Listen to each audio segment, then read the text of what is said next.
Big boss season 9 అగ్ని పరీక్షలో episode 5లో first task అయితే స్టార్ట్ అయ్యింది.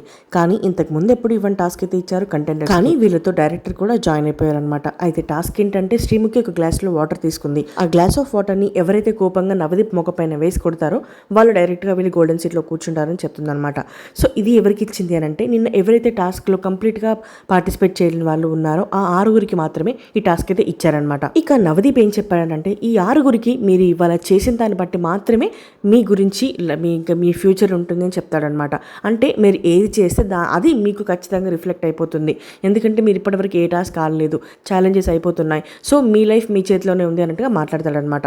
ఇక దానికి కేతమ్మ ఉండి నువ్వు వేసి కొడతావా అని అంటే లేదు నేను కొట్టను, ఆయన ఏం చెప్పారు, చేసినా చేయకపోయినా మీ భవిష్యత్తు మీ చేతిలో ఉంది అని చెప్పారు. అంటే ఇది కాకుండా ఇంకా వేరే టాస్కులు కూడా ఉంటాయి కదా, నేను అది చేస్తాను, ఇదెందుకు చేస్తాను నేను, అలా డైరెక్ట్గా ముఖం పైన వేసి కొట్టడం మంచిది కాదు. అయినా ఆయన చెప్పిన దానికి నాకు అర్థమైంది ఇది అని అంటే అక్కడ ఉన్న వాళ్ళందరూ కూడా కేతమ్మ స్పాంటనిటీకి క్లాప్ చేస్తారనమాట. ఇక నవదీప్ గారు ఉండి ఎవరైతే నా మొహం మీద కొడతారో వాళ్ళైతే డైరెక్ట్గా వెళ్ళి గోల్డెన్ సీట్లో కూర్చుంటారో 2 స్టెప్స్ ముందుకు రండి అని చెప్తారనమాట. సో అక్కడ ఉన్న వాళ్ళందరూ కూడా ఒకరిని డిస్రెస్పెక్ట్ చేసి వెళ్ళి కూర్చునే సీట్ అయితే మాకు అక్కర్లేదు అని అంటే మన అండర్ 30 ఫోర్బ్స్ మ్యాన్ అయితే నేను కొడతాను అంటూ 2 స్టెప్స్ అయితే ముందుకు వస్తాడు. ఇక కంటెండర్స్ ఇక్కడిక్కడే మళ్ళీ గొడవపడడం కూడా స్టార్ట్ అయిపోయారు.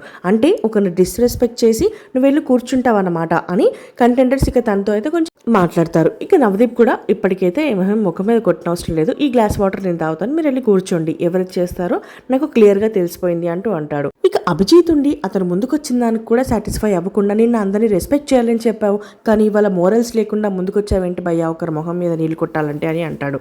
ఇక టాస్క్ విషయానికి వస్తే పేపర్ పైన 2 చేతుల్లో 2 మార్కర్స్ పట్టుకుని షేప్స్ వేయాలన్నమాట. ఎవరైతే బాగా షేప్స్ వేస్తారో వాళ్ళు ఇంటూ బిగ్ బాస్ హౌస్ అని చెప్తారు. కానీ ఇక్కడే ఉంది ట్విస్ట్, 2 చేతుల్లో 2 మార్కర్స్ పెట్టుకుని నీట్గా షేప్స్ వేయమంటే అంత పెద్ద స్టేజ్ మీద ఉన్నప్పుడు ఎవరైనా నీట్గా వేయడానికి ట్రై చేస్తారు. కానీ వాళ్ళ చేతికి వైబ్రేటర్స్ పెట్టారు. ఆ వైబ్రేటర్స్ వాళ్ళు వైబ్రేట్ చేస్తూ ఉంటే వీళ్ళు షేప్స్ అనేది నీట్గా వేయాలి. ఎవరైతే నీట్గా వేస్తారో వాళ్ళు డైరెక్ట్గా వెళ్ళి సీట్లో కూర్చుంటారని చెప్తారనమాట. కానీ వీళ్ళిద్దరు మాత్రం బాగా ట్రై చేస్తారు, బాగా ట్రై చేసి బాగా షేప్స్ కూడా వేస్తారు. ఇక షేప్స్ వేసిన తర్వాత అక్కడికి వచ్చిన డైరెక్టర్ ఉండి బిగ్ బాస్ అగ్ని పరీక్ష అని రాయాలి అని చెప్తే నాగా మాత్రం వెంటనే రాసి నిల్చుంటాడనమాట. ఇక పక్కన ఉన్న ఊర్మిళ నీట్గా రాయడానికి ట్రై చేస్తూ ఉంటుంది. ఊర్మిళ రాసిన రాతలు కంప్లీట్గా అన్ని ఒకే సైజ్ ఉండేపటికి అక్కడికి వచ్చిన డైరెక్టర్ మీ దృష్టిలో ఎవరు ఇంటూ బిగ్ బాస్ హౌస్ అనుకుంటున్నారు అని శ్రీముఖి అడిగితే నేనైతే ఊర్మిళ అనుకుంటున్నాను, ఎందుకంటే తను రాసిన ప్రతి ఒక్క వర్డ్ సేమ్ సైజ్గా ఉంది అని చెప్తుందనమాట. ఇక్కడ జడ్జెస్ డెసిషన్ హోల్డ్లో పెట్టారు, కానీ ఫైనల్గా అయితే నాగానైతే బిగ్ బాస్ హౌస్లోకి పంపించారు. ఇక మనం నాగాకి ఆల్ ది బెస్ట్ చెప్పుకుంటూ మరి ఎలా ఉంటాడు ఏంటి అనేది బిగ్ బాస్ హౌస్లో చూద్దాము. వీడియో నచ్చితే సబ్స్క్రైబ్ చేసుకోవడం మాత్రం మర్చిపోదు. Thanks for watching.